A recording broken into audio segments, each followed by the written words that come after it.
I drove my tiny cream-colored Bianchina up the FDR to 71st, crossed the park, passing the Strawberry Fields Memorial, and then made my way up West End a few blocks until turning left, finally arriving at an imposing gate in the Great Wall, the only entrance to a sprawling estate overlooking the West Side Highway and the Hudson. I stopped at the thick, crisscrossed stainless steel bars and waited. Across a broad, 200-foot deep lawn could be seen the 4-story white stone home. The structure itself occupied half a Manhattan city block. The owner of this impressive example of opulence was multi-billionaire Roger Ferris, called King Silver by international society pages, jealous competitors, and those who liked catchy nicknames that had the ring of truth. The not-so-reclusive Ferris had moved out of Stonemason's rest home to take up residence in the heavily guarded hall because he was in serious negotiations with his son and daughter over control of MDLT, Mandolater Incorporated.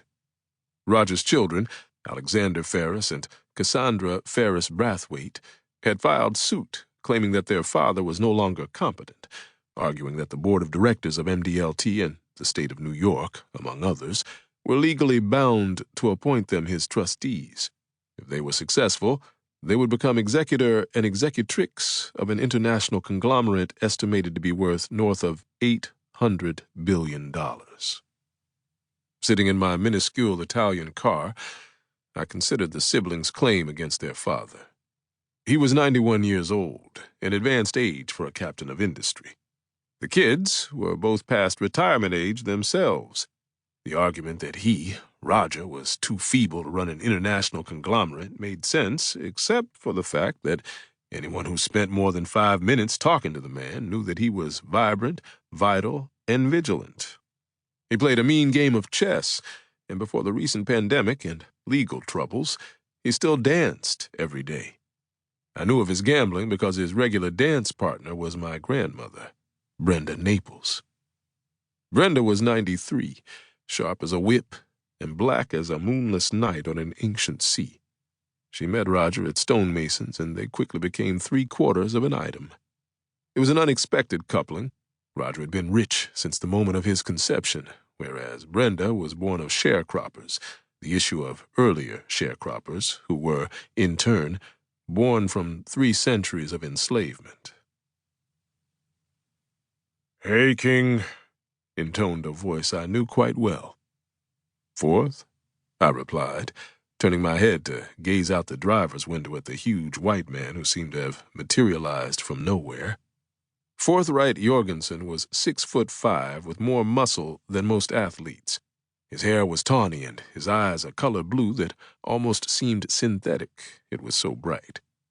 Forthright's father, Anders Jorgensen, was an anarcho-syndicalist who only believed in the struggle. One might have said that this was his religion.